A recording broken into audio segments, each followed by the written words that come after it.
Aloha, it's Katie, and if you're a student watching this in college, high school, or middle school, you could probably relate to these two things.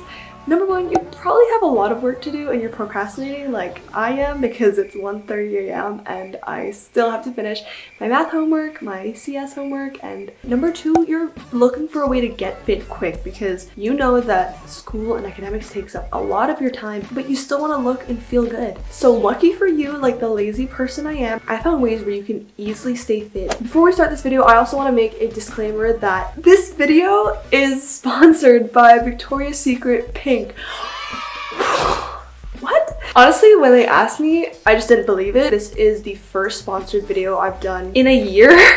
I think Victoria's Secret Pink is actually a brand that I did not grow up with because I grew up outside the US, but I've always heard about Victoria's Secret Pink and like, wow, I want to be like them. But admittedly, for a long time, I never thought that I was good enough to wear Victoria's Secret. So when they reached out to me, I was just very touched and in awe that firstly, they knew of my existence, but also I learned that Victoria's Secret Pink is a line that's specifically for college girls, and the mission is to empower girls to feel and look good. There's a psychology study that shows that what you wear affects how you view yourself and your mood, and I used to just wear like hand-me-downs for my siblings, and that's totally cool too because sustainability, but at the same time, when I guess I started treating myself or wearing clothes that were meant for an occasion. For example, I would start wearing like workout tights or sports hoodies to actually go to the gym instead of a t-shirt that I also sleep in. I noticed that it did wonders for my attitude, and I'm all about being confident in what you do. And I just hope that this is a lesson that you keep in mind in the future for whatever you do, just to dress the part because it will make you so much more motivated.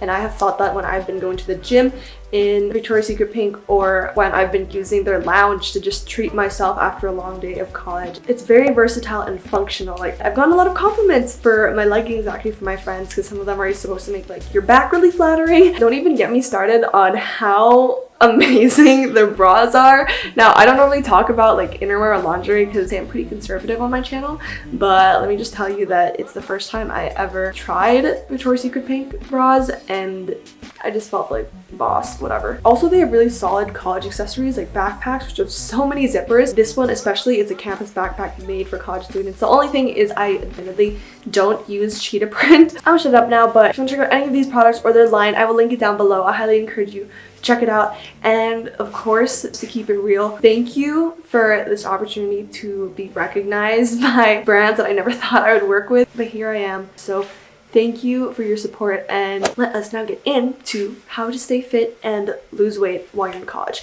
Last year, I tried to stay fit. I really did. I would gym before class at 8 a.m., 9 a.m., but still, like freshman 15 happened. But what people don't say enough that has been like the biggest game changer for me is, are you ready? It's sleep. When you don't sleep enough, you're gonna feel more cravings. Your body needs more energy because you lacked it by not getting enough sleep that night.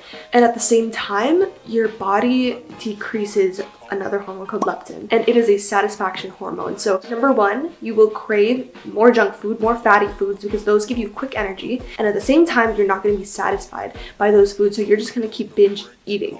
Why does this matter? It matters because you've heard it. Prevention can be better than the cure. People try to lose weight by burning fat, burning the food or calories that they just ate.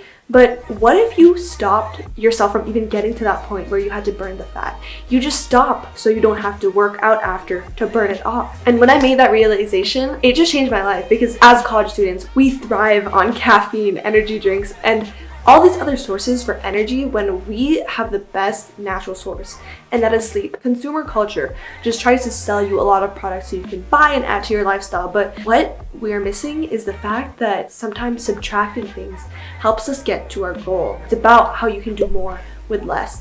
And I just want to apply that philosophy to gymming because let's face it, as college students, we don't always have the time or motivation or energy to get up and go to the gym. So I would highly recommend you read the book Why We Sleep. I've been reading that and it's made sleep a real priority in my life. Because yeah, admittedly last year I could exercise all I wanted, but let's face it, at the end of the day, I was still binge eating my chips, working so hard to burn it the next day, but like for what? It was an ongoing cycle that I would never win if I did not get enough sleep. Next thing I will talk about is eating, because there are really 3 essential things to staying healthy and fit, I feel. Number 1, sleep. Number 2, eating. Number 3, exercise. We'll talk about that later because I know we don't like the the word exercise. So I don't do any diets. I very much want to be able to enjoy the pleasures of food because I'm a huge foodie. One thing I did change about my eating habits is when I eat. I intermittent fast.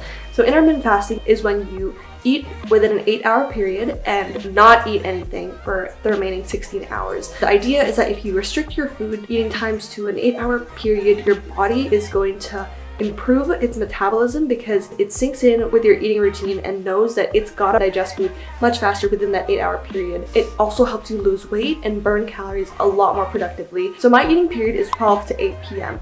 And what happens is when I'm approaching the end of my fast at around 11 a.m. or 12 p.m. the next day, my body has not eaten in a while. And what your body does is it will normally resort to burning carbs first for the quick energy. But when you don't have as much carbs, your body needs to look for an alternative source for energy, and that is fat. So when you exercise towards the end of your 16-hour period, you end up targeting your fat exactly and burning that. I was reading an article on CNN Health, and people who would exercise before they ate breakfast could burn up to 20% more fat by doing that. Now, the thing with intermittent fasting is, word of caution, it is not for everybody. Some people cannot restrict their diets to an 8-hour period. In general, whatever you try or hear or read online, know that your body may be different from the general public. And so if you're not feeling well, if you're feeling dizzy, don't continue it. Your body is different and only you will understand your body best.